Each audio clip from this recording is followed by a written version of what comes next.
If you are trading or investing in crypto, you might still be unclear about the difference between coins and tokens. Well, today we will answer this question. When you go to exchanges and see all the cryptos with their trading volumes and prices, you would probably call them all financial instruments or cryptocurrency coins. In reality, they aren't all coins. Some of the instruments you've been trading were initially tokens that got a processing purchase value in them. People started to trade them, and now everyone calls them coins. We start with a simple distinction between the two. Coins live on their own native blockchain network. They are the main currency of the native blockchain network. Token lives on the existing blockchain network and doesn't have its own one. Also, it's not the main currency of the network. Due to the creation and facilitation of smart contracts, the most common blockchain network for token creation is Ethereum. However, there are lots of others such as Binance Smart Chain, Neo, etc. Anyone can create a custom token on any of these blockchain networks. The second difference would be that coins can only be used for processing payments, while tokens for multiple needs and applications. The third difference is that it's much harder to create or copy a new cryptocurrency coin than token, as you need to create your own blockchain network and have your own miners to validate transactions. This results in a huge amount of work with code, the idea and architecture of the coin, compared to 10 minutes and couple of dollars needed to create your token. As you know, miners are the validators of a blockchain networks and necessary to allow for the coins to be mined. Tokens in today's system can't be mined. This is the fourth difference. Let me give you some examples. Coins would be Bitcoin, Ether, and Litecoin. So Bitcoin operates on Bitcoin blockchain network, Ether operates on Ethereum blockchain network, and Litecoin operates on Litecoin blockchain network. Tokens would be Uniswap, AAVE, PancakeSwap. AAVE and Uniswap tokens run on Ethereum blockchain, and PancakeSwap runs on BSC chain. The simplest way to check whether the coin you are trading or investing in is a coin or token is to go to CoinGecko or CoinMarketCap.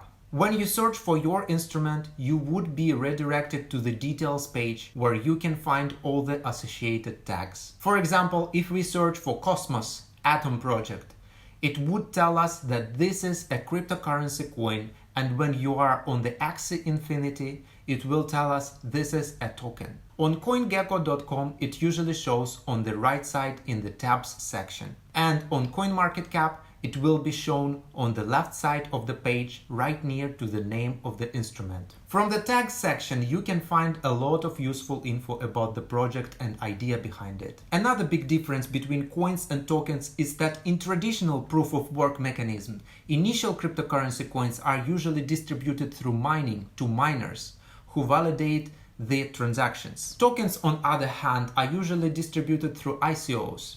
However, this is a very simplified explanation, as there are lots of options when it comes to obtaining both coins and tokens, like airdrops, crypto faucets, and games. So when people use the term coin to refer to tokens, it's only partially true. In this case, the token is evaluated as a digital asset and can be processed as a payment. All financial assets with large market capitalization are considered coins today. Usage of coins and tokens. There is another aspect to be taken into account when it comes to coins and tokens. Crypto coins are usually used for accumulating value and transactions, like real money. Like real money in your wallet, which you can spend. Coins in most cases don't serve any other purpose except that. The exception would be when some network uses coins to fuel transactions on it. Like, let's say, using Ether to fuel transactions on Ethereum network. So what you can use coins for is to keep them until they grow in value and then exchange them, transfer them, or receive them. For instance, you can use Ether to pay for things online and offline. Token can have different purposes besides purchases.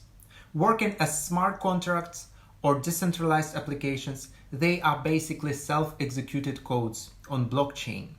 Tokens have different applications. Let's imagine 100 friends who live in different countries. Each of them has 1 kilo of gold and they need to exchange this gold between each other. One day they decide that it's better to fix the price of their gold, no matter what happens to the economy worldwide. So they decide to have the same fixed exchange rate for their 1 kilo of gold. They create a token with initial and maximum supply of 100. Let's call it Friends Gold Token. They agreed to store their 100 kilo of gold in one bank in exchange for the token they attached to it. So each friend puts 1 kilo of gold into the bank and receives one Friends Gold Token. If they want their gold back, they can give this one token to the bank and receive their 1 kilo of gold. As a result, Friends Gold Token solves two major problems: price fluctuations and mobility. No matter how the price of gold changes, for them, it will always cost one Friends Gold Token in that bank. And they don't need to travel to each other to make that exchange. They simply need to go to the bank. Again, this is a very simple explanation of the usage of tokens. Nowadays, there are lots of ways of how tokens are utilized. They can be connected to our voting system to provide the transparency of results. They can be connected to games to provide the fair economics of games. Or imagine a token that's connected to each item produced. We can track the product, understand if it's legit or counterfeit. There are so many possibilities. Another thing worth mentioning is that if you created a token on any blockchain network, for example Ethereum blockchain network, you would need to spend a certain amount of Ether when you send this token or create a token on the blockchain network. This happens in order to fund the mining cost of the Ethereum network and pay the miners who verify your transaction. No matter what blockchain network, there would be transaction fee or a gas fee expressed in the coin native to the network. How tokens are created. To create a custom token, you would need some programming knowledge, but with so much information, some people just use templates or third-party tools that allow to quickly create a token. If you are interested in how to create your token, there is a detailed video on this channel where I'm sharing how to create your first token with just a couple of dollars on your account. As I said before, when you create a token, you would need to pay a gas fee for validation of the transaction. If the token was created on Ethereum blockchain, the creator needs to pay in Ether. Purpose of coins and tokens. The developer of tokens and decentralized applications doesn't have to create their own network, which saves time and effort. By using the existing blockchain networks, the project can also benefit from the security measures the networks relies on.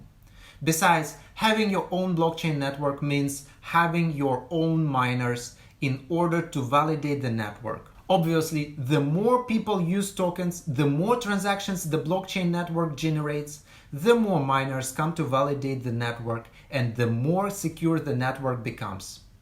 Here I'm talking about the proof of work example. While the purposes of coins are very precise, the purposes of tokens are potentially unlimited, which unfortunately attracts scammers. A lot of tokens we see on the market were created for the so-called rug pulls. So if you find a token, be sure to understand how it works and whether it's legit or not.